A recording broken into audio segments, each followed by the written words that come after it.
We're here now with Shawn Dalton. Today we're talking about the sell-off of corporate Canada. Absolutely. Right, Shawn? It's a big issue. This is a happy subject. Yeah, it's it's a happy subject, but either we bury our head in the sand with it about it, or we ignore it, or we So would we say that at this point Canada's down and out, so it's time to turn it off? Shawn, why don't you give us an introduction to this whole thing? The great Peter Lougheed, who was in charge for 42 years in the province of Alberta, recently passed away, and there was a huge memorial thing on CPAC Canada. I saw a bit of it. Yeah, so did I. I watched, Stephen Harper was there. They all spoke about how great he was. Yeah.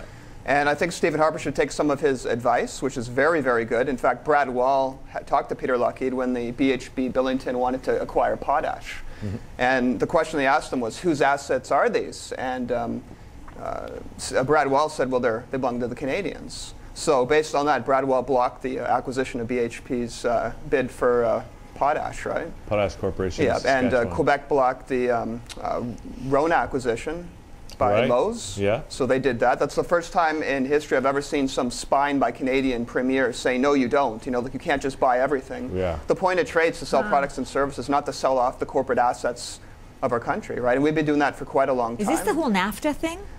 Well, it sometimes when you sign trade agreements, it puts us at a disadvantage because it basically allows I'll give you an example. The Nexen bid that's on the table. Scotiabank wanted to buy a Chinese bank about 15 months ago.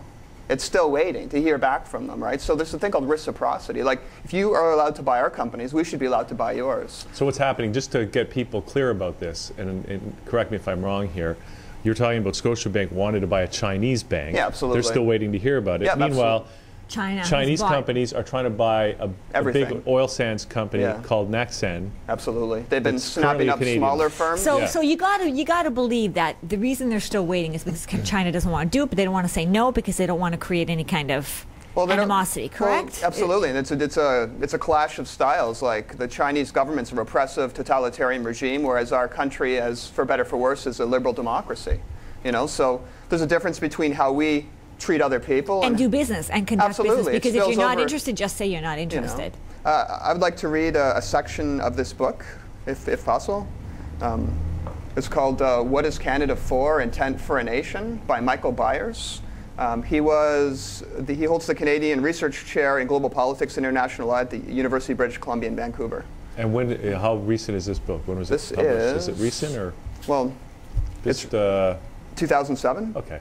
So, relatively recent. You mind if I read a little bit? Sure. It's not too much, okay. Quote, indeed, over half of all manufacturing in Canada is foreign owned, a level more than 3 times higher than any other major industrialized country. And in the first 6 months of 2006 alone, 49 major Canadian companies with a combined value of $93 billion were sold to foreign investors. The list of recent sell-offs is a roll call of leading Canadian brands. In addition to Fairmont Hotels in the Bay, 2 of Canada's largest mining companies are gone. Falconbridge to Switzerland's Xtara, Inco to Brazilian's CVRD, Hamilton-based Stelco Dofasco was sold to Luxembourg's Accelerator SA, Guelph-based Sleeman Breweries to Japan's Sapporo Breweries, and you remember Labatt's got sold to Interbrew of Belgium. Yep. And Coors bought Molson, right? Yeah. So there goes the Canadian brewers industry. Vinecore, our largest winemaker, went to New York-based Constellation Brands. Thornhill's ATI Technologies, a world leader in the production of graphics chips, was sold to the California-based Advanced Micro Devices, which was their competitor. The Raytheon chip competed with the their other product, right? Now that there's duplication of products, they'll just consolidate the product brands, shut down one line, fire all the researchers, Yeah. Two sales forces, they don't need that either. They'll fire one set. 2 head offices, they'll close down one. I mean, there's lots of jobs to these things. No wonder a lot of these people are going to have to go to the Power Expo.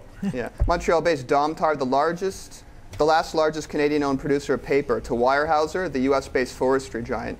British Columbia Intrawest, the proprietor of Whistler Blackcomb Ski Resort, went to the New York-based Fortress Investment Group. Just think about it. Even the principal site of the 2010 Winter Olympics now belongs to foreigners. It's not as if other countries don't restrict foreign investment. In January 2006, the Bush administration gave permission for Dubai Ports World, the world's largest marine terminal operator, to purchase 6 major port operations in the United States. News of the deal sparked a firestorm of protest in Congress, where the fact that Dubai World Ports is based in the United Arab Emirates was cited as cause for concern about possible links with terrorism. As a result of the pressure the company eventually agreed to sell the assets to a US-based investment group.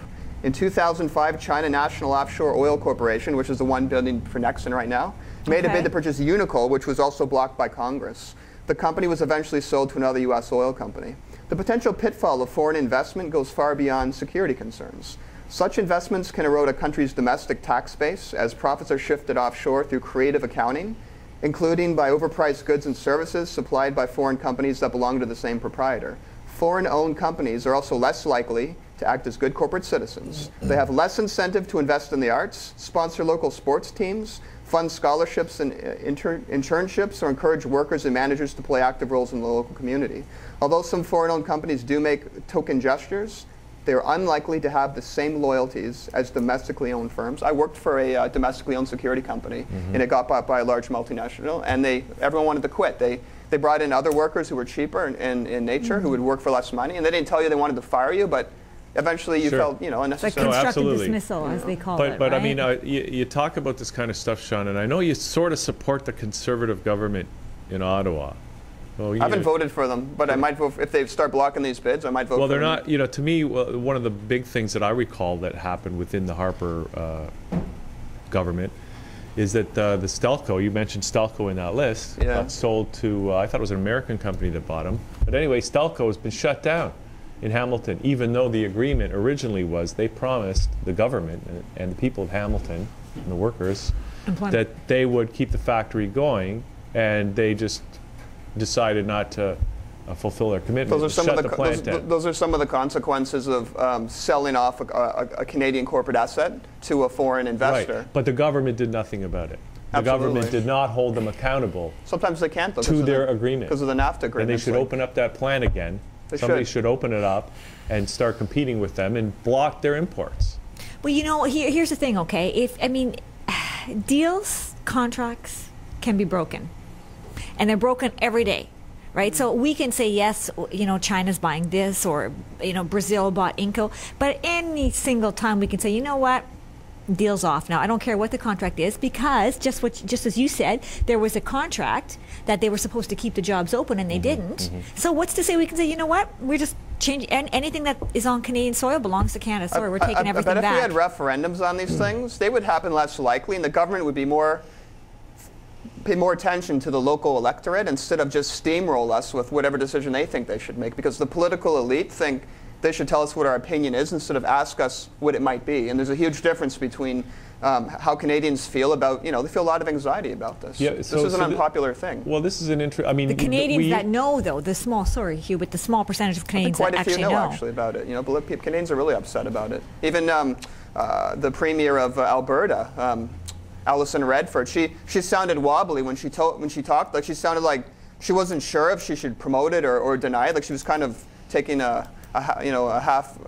She seemed a little bit uncomfortable. Well, she sounded like this was like a major thing, like that she had been bombarded with some kind of email from people, and it sounded like she'd been shaken up by it. She wasn't telling us what shook her up, but it was kind of obvious she wasn't really confident about the takeover of that company. Like, because obviously there's concerns about it, and it's rattled her a little bit because she has to get reelected. She's a politician. She needs the votes, right? And if people don't like it, then she'll lose her job, and she doesn't want to lose her job. So she has to take that into consideration. Brad Wall didn't seem to care. He blocked the BHP Billington bid. Quebec didn't care. They blocked the Rona bid. So why do some block it and some don't? Because why do some? Rona has suppliers in the local industries, and if Lowe's buys it, they'll use their suppliers, and it'll wipe out tens of thousands of jobs. They don't talk about these things, about the or about So as if you dig deeper. Absolutely. Have you guys ever read this book, Jack Layton, Speaking Out Louder? Ideas That Work. Do you mind if I read a little section out of this? Okay. Okay. From 1985 to 2002, foreign corporations applied to the Industry Canada's Investment Review Division for the takeover of 10,052 Canadian companies. Not a single takeover was rejected, not one. Out of the new foreign investment spending in Canada during that time, only 3.4% was actually used for new business investment in real machinery or factories or buildings. A staggering 96.6% went to foreign takeovers. Is this really what we mean when we talk about encouraging investment in Canada? Question mark. Well, that's okay. So, but now they used to have something called the Foreign Investment Review Agency. Yeah, and under that was one of Trudeau's few policies. it elevated the Canadian-owned companies from about 21 to about 30% over a time period. But when Mulroney came in, he scrapped it for, for another one, and then this started happening. Well, again. I don't see any signs that this current government is going to take a step to protect Canadian ownership.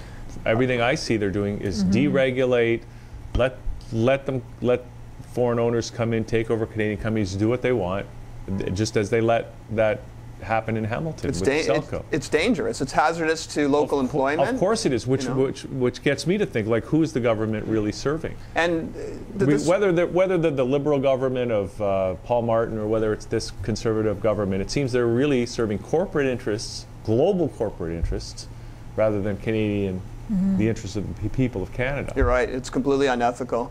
One of the things that, one of the other concerns is, we're second last in the OECD countries when it comes to productivity. Canada invests 1% in R&D, whereas other countries like the States, South Korea, Germany, or Israel, or other first world nations invest 2.5% to 3.5%. The reason is they get more because they invest more. They take more risks. They roll the dice more often. We need to start doing that. We need to start coming together as one group of people and creating the opportunities of tomorrow, or else these companies will be gone forever. And I heard that same argument 20, 30, 40 years ago. That Canada's very low on the R&D stuff, and yet how many governments have we had? We've been talking about this for so long. Why aren't these things changing? We've had changes of government. They could have done something different. I think that's part of the whole Canadian mentality. We're so nice. We're pushovers. People just kind of, we're almost not there. We're almost non-existent because we're so quiet and polite. It's good that we're becoming more self-critical, though. Like, I see changes happening. I see a backlash happening, and even though it's slow, maybe within a 20-year period, we'll be a better country. I'm optimistic. We have to pressure Harper. Are you optimistic, I am. Shawn? I think we have to send an email to Mr. Paradies, the trade minister, and say, like, I sent him an email. I said, don't sell the product, not the company. And there is a difference. Once the company is sold, you have nothing left. You sell the product. The people, right? If you sell the company, you sell the people. Absolutely, and they know the difference too. They're not, they're very intelligent people. So if enough people do that, they're going to change their mind because they'll lose votes if they don't. Alison Redford was, rocked. This really rocked Alison Redford. Like, if the Wild Rose Alliance made this a campaign issue, I bet you any money they would be close to defeating her in the next election. Because it's a hot issue. I think it must be difficult, though, for a Conservative government in Alberta to stand up against a foreign takeover like this, because I think in general the policy of the Conservatives is to let business do business, right? Whatever that means. So for them to come up, like the least likely party to come in and set up foreign investment requirements is the Conservative Party. It's the 8th largest energy company in Canada. Like, Nexen's it's not a startup company. It's not like GM or Ford coming into Canada and creating a branch plant, to build that'll create jobs, right? They're taking over a $15 billion company that's already profitable. It's already got armies of employees. But you're saying other countries are doing this too, though. The U.S. is doing this. Well, they're more likely to block it. Germany blocks acquisitions. So have we bought anything? Okay, we're selling our stuff. Have we bought anything in terms of Have we taken over other countries' stuff? Do we know of anything? Yeah, there are. Canadian banks. Canadian banks do. Scotia banks in 66 countries. They've taken over quite a few banks. One of the books I'm working on is how the Canadian banks took over the country. Scotia bank's done that. Royal Bank's done that. But we protect the banks. You can only own up to 20% of any given bank, right? So that gives them the ability to. So why aren't we going out and buying mines? Or Absolutely. Why are we going out and doing? Are we? We should. Some of that going on. We should protect what we have and then expand what we, if we should. But you see, if we do that, if we protect what we have and then buy from others, and we're doing the same thing we're accusing others of doing. Yeah. Why can't we all just be happy with our own little thing? We need to be more like Americans and less wimpy. We need to be more assertive and more aggressive. We need to put our own self-interest ahead of corporate. This is what I was talking about, how we're so polite, we're kind of pushovers, we can be taken. I think it's changing. You think it's changing? I think it is. Really? Absolutely. Okay. I'm gonna say right now that I believe that, and I could be wrong, but I'd like to believe that Harper's going to block the Nexen bid. They're going to come out and say it's not a net benefit to Canada because it's taking so long. When will we find out, Shawn? Really soon, like this week or next week. Oh, really? I'll be really upset if and Progressive Energy is also on the table. It's a $3.8 billion energy company. They want to buy that one too. I think not China. Was it? I'll tell you what. It's just about that Nexen thing. I hope you're right, but I bet that Harper will just let it go through and show his true colors. And then next time you come on the show, we can talk about that. The Malaysian government wants to buy Progressive. I just remembered. It was the Malaysian government. So two governments which are controlled by bureaucracies. Do you mind if I read a little bit of this Rise with CSIS? Sure. Okay, this article is called Foreign Ownership, a Threat? CSIS says. This is from Friday, September 21st, 2012, from the Toronto Star A3. Richard Fadden, he's the director of the Canadian Security Intelligence Services, and this is what he said, quote, certain state-owned enterprises and private firms with close ties to their home government have pursued opaque agendas or received clandestine intelligence support for their pursuits here, Fadden says in the report released Thursday. Quote, when foreign companies with ties to foreign intelligence agencies or hostile governments seek to acquire control over strategic sectors of the Canadian economy, it can represent a threat to Canadian security interests. The report covers the period 2010 to 11 for the spy agency, which employs more than 3,000 people and has a budget of $500 million. You know, so he's saying it's a threat to our sovereignty. So how about if Iran comes in, or Syria, one of these kinds of countries that want to come in? So the ones that are, you know, fighting with the states and that kind of thing, what happens when they come in and want to invest here? Do we allow that? No, we don't actually, because they don't even treat their people properly. They have no human rights. They throw their own people in prison. Okay, so we don't even. Okay. Plus, so our foreign policy is now determined outside of the country, as you know. Let's get it back into Canada. It's ridiculous. Let's take care of our own. Let's worry about our own backyard before we start selling off and worrying about other people's problems. We need to focus on Canada. Shawn, I got a question for you. Just the Canadian government just closed their embassy in Iran, and now they're outsourcing a lot of that to apparently the British government. What do you think about that? I think it's pathetic. If we shouldn't outsource anything to England. I want England and Canada to have a relationship, but I don't want them to be the head of the family. Like, I don't want we're outsourcing our embassy to England? Yeah. Why? Why was that done? Political correctness. Who knows? Who knows what pressure John Baird is succumbing to? Yeah, they're just supposed to be tough people. Harper government's supposed to be, you know, the protest government, and now we're clinging to Mother England. It looks pathetic that we're... It looks absolutely pathetic. Okay, so when is the next election for Harper? 2015. Ah. It's coming. It's not that far away. So he has 3 years to... and why can't we just... This is the one issue with the U.S. policy that I really like, where you can only be in 2 terms and then you're out. We need to make that... we need to make that law. Yeah, that would probably help. Because we don't really want Harper in again, do we? I don't know. There's not much other alternative. That's the problem. There's socialism. That's the problem. Shawn, why don't you go? There's a gutted Liberal Party, which is putting Justin back in, trying to resurrect egalitarianism. And then there's the Green Party. Actually, you know what? If Justin runs, he'll probably win. Just on sentiment He'll win the leadership, but I don't, like, the party has no more support left. The support base has been eroded. The Liberal Party... This man could probably do it on his own just because of the sentiment with his dad. He was a high school drama teacher. I think you're underestimating the intelligence of the Canadian citizens. I think you're overestimating the desperation of people to not want Harper. It's not because they think he's the best one. It's because they don't want Harper. He's got a majority government, though. Like, he has lots of support. He wouldn't have won a majority if people didn't think he was up for the job, so they voted for him. Well, we all know he has a majority government and that he got with a minority of votes. Yes, and how do we know that wasn't fixed? Well, I'm optimistic that our democratic system is the best system that we could possibly have compared to other countries. We're lucky to have democracy. Everybody knows that Harper is really good at manipulating the laws. Well, he's a politician. You have to expect that he will try to manipulate. And everybody knows that he will go behind the scenes whenever. Send him an email and complain about it. That's what I do. I always complain. I send him an email. I send Jason Kenney an email. I send Stephen Harper an email. I say, look, don't sell these companies or don't do this and that. If everyone does that, they're going to, like, you know. I suspect that he's inundated with a lot of complaint emails. Yeah, absolutely. You got to send him a real letter. You have to send emails. You have to complain. They're a protest party. If you protest, they'll protest, you know. Okay, Shawn, we don't have a lot of time left. Anything else you want to let people know about right now? There's an article in The Nation, in the Epoch Times, May 24th to 30th, 2012. Can I read a little section of it? Sure. Okay. It's called China's Stake in Oil Sands, a National Security Threat, says Elizabeth May. The national interest is not being protected, Green Leader says, by Justin Reichel. She's an Epoch Times staff. It's a little bit here. A recent shareholder analysis revealed by environmental group Forest Ethics Advocacy shows that close to 3/4 of oil sands production is now foreign-owned. According to Statistics Canada, the oil and gas sector in Canada has nearly double the amount of foreign investment compared to the national average. In addition, over half, 51.1% of the oil and gas operating revenue in Canada goes to foreign entities. So can we go to free energy? That's not going to matter. Yeah, when the water-powered car comes out, Shawn, those oil sands is going to be a big, they're going to have to shut it all down. Speaking of Elizabeth May, well, she would make an awesome prime minister. She might. She would. The media, she would. She would do a hell of a lot better than the media Harper really is. demonizes her, and they demonize the leader of the NDP. They're really good at demonizing. I think the media just likes to wreck people or something. They even make Harper look like a dictator. Just a note. Elizabeth May is an American. I don't care. She is amazing, and I think she's probably more loyal to Canada than Harper is. So was Ignacio. I think. And come she's on, Harper's related to Bush. Personal friends with Brian Mulroney.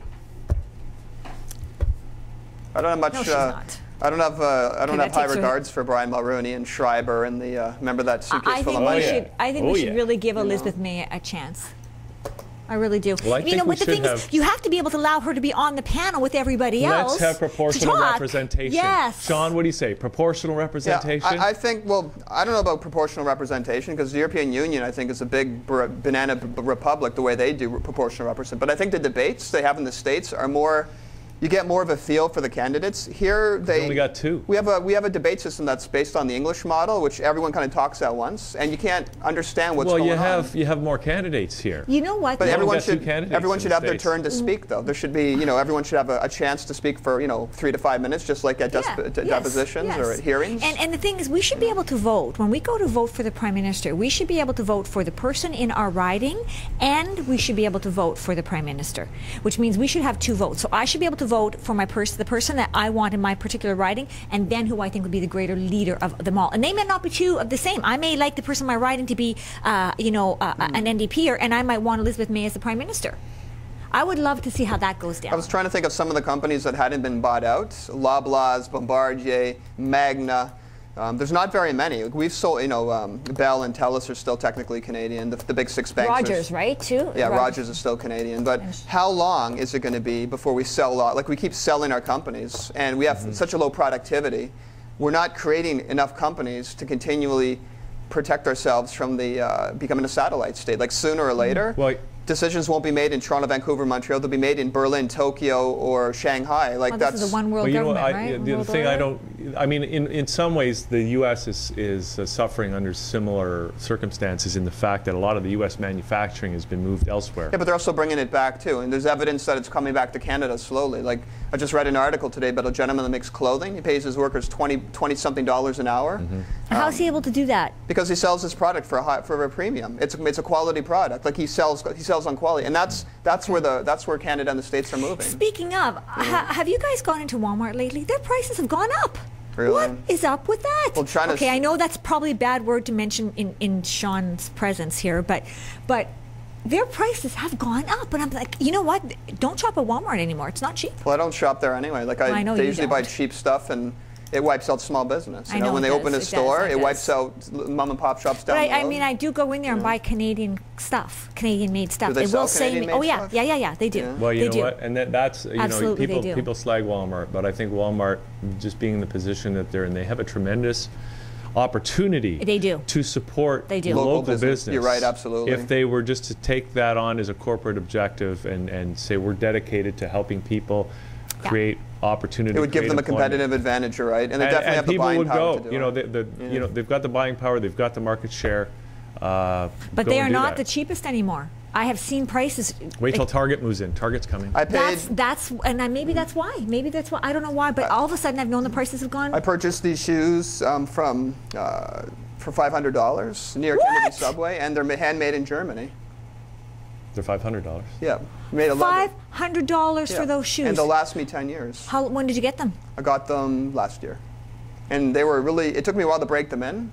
Dora's Shoes. She sells handmade shoes and handmade flip-flops, for swimming, made of leather. But you're not supporting the Canadian economy because that's made in Germany. Yeah, but she sells her product here and she operates here. She's not selling in Germany. She sells it here. If they made it here, I'd still buy it. But I don't know where they sell handmade Canadian shoes. Okay. So. Well, listen, we're just about out of time, Shawn. So, final word.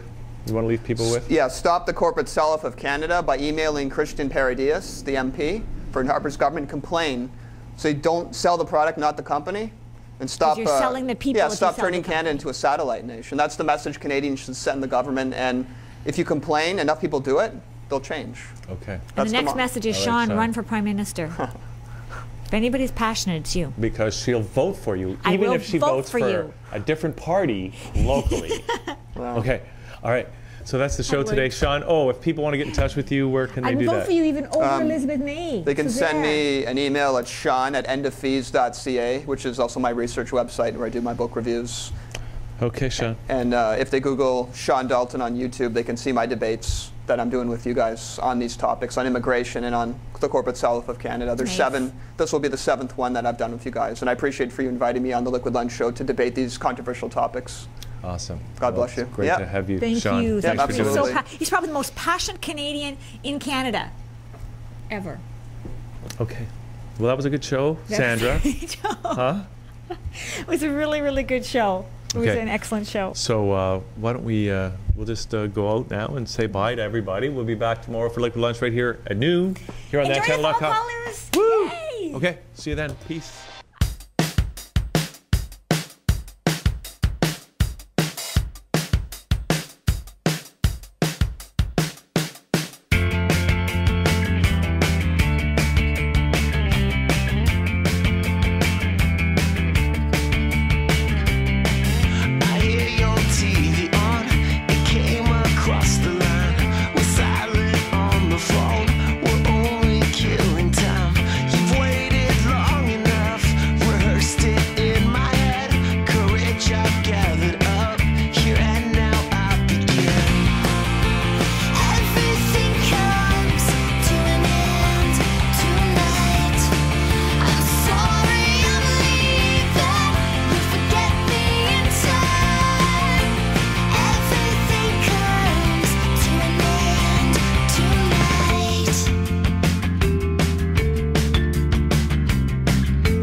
Why you sell